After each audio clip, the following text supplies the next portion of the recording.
आपला MTS, BTS किंवा कोणतीही स्पर्धा परीक्षा असो, यामध्ये महत्वाचा गणित विषयाचा घटक असतो शेकडेवारी.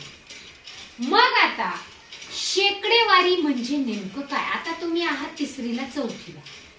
हा जसजसा वर्ग वाढत जाणार आहे पुढे, तसतसा हा घटक आणखी तुम्हाला समजायला सोपा पडतो. तरी देखील आपण समजून घेण्याचा छान प्रयत्न करणार आहोत.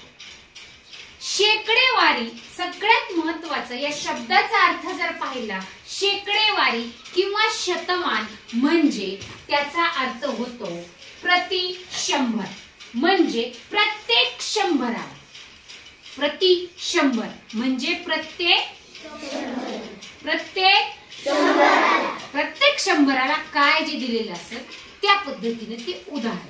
शेकडा 25 म्हणजे 100 पैकी किती असं विचारलं जाऊ शकतं. मग शेकडा 25 पहा, शेकडा 25 म्हणजे 100ला 25. म्हणतानाच काय म्हणले मी? शेकडा 25 म्हणजे 100 पैकी किती? 25. शेकडा म्हणजे किती? मग शेकडा म्हणजे किती? 100. टक्के जरी दिलेले असतील तर ते 100 पैकीच असतात. टक्के सुद्धा 100 पैकीच असतात. आता तुम्हाला 300च्या 10% म्हणजे किती असं विचारलं. समजून घ्यायचंय. 300च्या पहा, 300च्या 10% म्हणजे किती? आता मी आधीच सांगितलंय, टक्केवारी, टक्के म्हणजे कितीवर असतात ते? 100. बरोबर. म्हणजे आता हे 10% म्हणजे कितीला टक्के येतं? 100ला 10. तर आपल्याला कितीचे काढायचे? 300ला किती टक्के म्हणजे कितीवर टक्के? 100वर. बोला, टक्के म्हणजे कितीवर? 100वर. हे जर लक्षात आलं तर विचारलं आपल्याला काय, त्याच्यावर आपल्याला पुढचं गणित लक्षात येतं.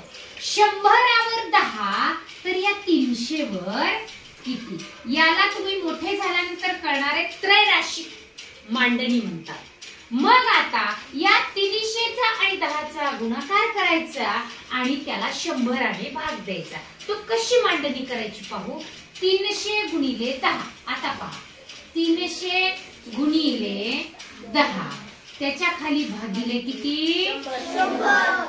आता पुन्हा याच्यानंतर काय कर, छेद. आपण त्याला अपूर्णांकात छेद शिकलो की नाही, मग त्यालाच आपण भागिले म्हणायचं. 300 गुणिले 10 भागिले 100. मांडणी कळाली?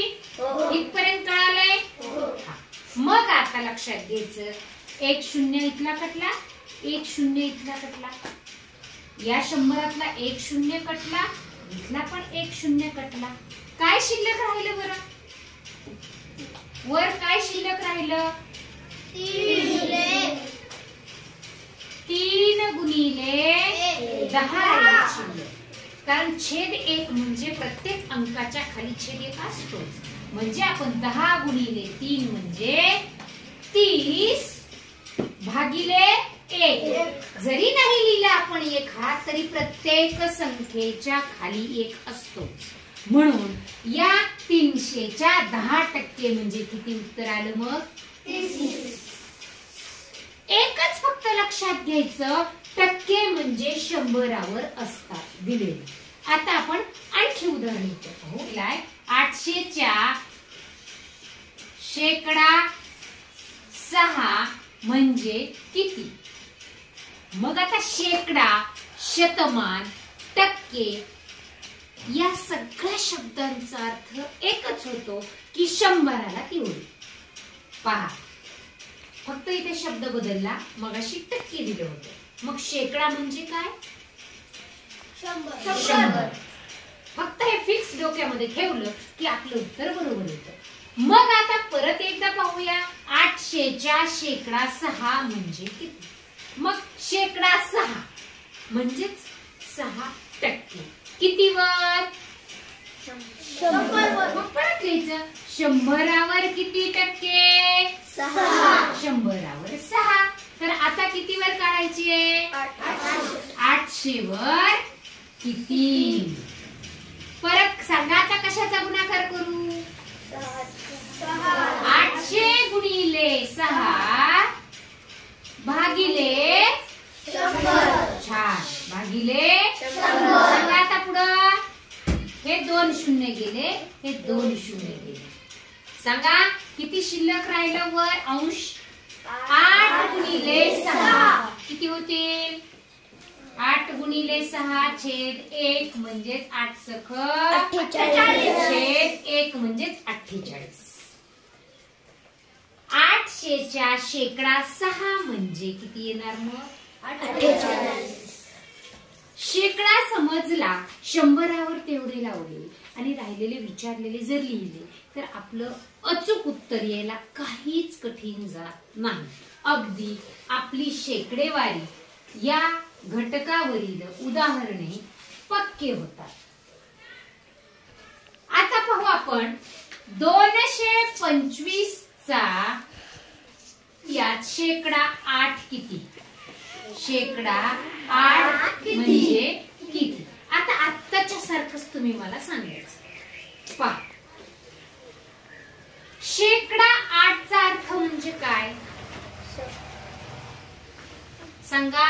शेकडा 8 चा अर्थ म्हणजे काय 100. 100ला 8 तर सांगा 225 ला चला सांगा मला पुढची मांडणी 225 गुणिले 8 भागिले 100. आता इथं खाली शून्य आहेत पण वर शून्य आहेत का कटवायला. मग गुणाकार करायचा तोंडी आडवा. सांग 8 पंचे 40 8 दुने 16 आणि 4 20 ला 40 8 दुने 16 आणि 2 18. याचा गुणाकार करून घेतला. छेद किती आहेत 100. आता सोपं झालं की नाही. आता सोपं झालं. दशांश घ्यायची सुद्धा गरज नाही. शून्य गेला शून्य गेला शून्य गेला शून्य गेला किती उत्तर आलं बरोबर 18 छेद 1 म्हणजेच 225 चा शेकडा 8 म्हणजे किती आलं उत्तर आपलं मग 18 हे उत्तर आपल्याला मिळालं आहे. 720 चा शेकडा आता याच पद्धतीने करायचा. 20 म्हणजे किती सांगा. आता काय करू पटपट उत्तर द्यायचं. शेकडा 20 म्हणजे किती वर 20 100ला 20 बोला तर 720 किती. आता याचा काय करायचा सांगा 720 गुणिले 20 भागिले 100. चला आहेत शून्य पाठवायला 1 0 1 0 हा 1 0 हा 1 0. चला राहिलं वर काय राहिलं वर 72 गुणिले 2. चला करा गुणाकार. बे दुने 4 आणि बे 7 खाली छेद काय राहिला 1 म्हणजेच किती उत्तर आलं 720 चा शेकडा 20 म्हणजे किती 144. 60 चे 25% वजा 75 चे 10. आता बघा आपल्याला माहितीये हे 25% म्हणजे किती पैकी 100. हे 10% म्हणजे सुद्धा किती पैकी 100. मग आता आपण लक्षात घ्यायचं 60 चे 25% म्हणजे आपण इकडलं इकडं सोडू तिकडलं तिकडं सोडू आणि नंतर वजाबाकी करू. पहा 100ला 25 तर 60 ला किती फास्ट सांगायचं 60 गुणिले 25 भागिले 100. 25 एक 25 चोक 100. वर किती राहिले? 6. खाली किती येतं? 60 भागिले 4. आपल्याला हे रफ करावं लागतं बघा उत्तर शोधण्यासाठी. आणि 4 ने 60 ला भाग दिला तर 4 एक 4, 4 एक 4, इथे 2 राहतील, 4 पंचे 20 म्हणजे इथे येणार आहे 15. म्हणजे 60 चे 25% म्हणजे इथं काय असणार आहे? 15. याचं उत्तर 15 येते. तसं आपण इकडचं सोडून घेऊ. 100 आला किती? 100 आला किती? 10. तर 75 ला किती? चला सांगा पटपट. 75 गुणिले 10 भागिले 100. इथला 0 गेला, इथला 0 गेला. वर किती आहेत? 75 गुणिले 1 म्हणजेच 75 भागिले 10.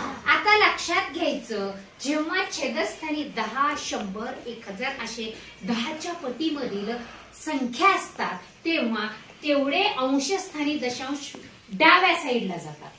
याचा अर्थ इथे एकच 0 आहे की नाही? मग एकच दशांश आपण वर डावीकडे जायचं आणि हे खालचे 10 निघून जातात. बघा, म्हणजे याचं उत्तर किती आलं? 7.5. आता याचं उत्तर किती? 60 चे 25% 15 आणि 75 चे 10% म्हणजे 7.5 किंवा 7.5. आपण दोन्हीची वजाबाकी करू. 7.5.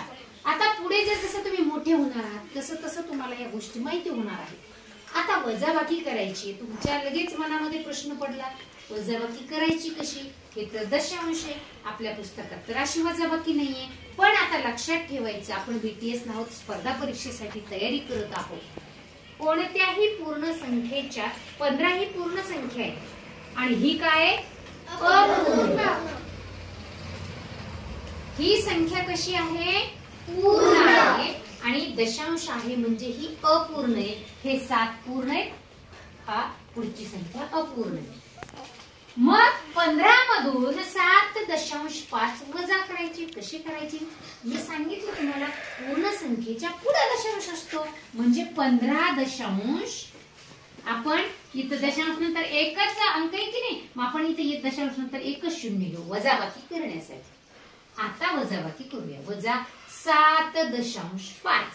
7 दशांशच्या खालीच दशांश आला पाहिजे म्हणजे 7.5. आता याची वजाबाकी आपल्याला नेहमीप्रमाणे करायची. उष्णा द्यायचा, इथे 4, हा गेला इथे. 5च्या पुढे 10 येईपर्यंत म्हणजे तर 5, 7च्या पुढे 14 येईपर्यंत म्हणजे 15 वजा 7.5 म्हणजे याचं उत्तर किती आलेले आता? 7.5. बघा, 60 चे 25% वजा 75 चे 10% बरोबर किती आलं? 7.5. म्हणजे या पद्धतीने आपल्याला फक्त लक्षात घ्यायचं, टक्केवारी, शेकडेवारी, शतमान हे शब्द काय दर्शवतात? 100. प्रत्येक 100, प्रति 100. 100ला 2% तर 300ला किती टक्के? 100चे 2 म्हणजे 100ला 2% तर 300ला किती होतील? 6. या पद्धतीने म्हणजे 100वर प्रति 100 म्हणजे शेकडेवारी. या पद्धतीने जर तुम्ही विचार केला तर निश्चितच यावर आधारित असणारे जे आपले स्पर्धा परीक्षेमधील प्रश्न आहेत ते निश्चित बरोबर येतात. त्याचा अर्थ व्यवस्थित समजून घेऊन ते उदाहरण व्यवस्थित सोडवले की आपले अचूक 2 मार्क आपले काय होतात? फिक्स आपल्याला मिळतात.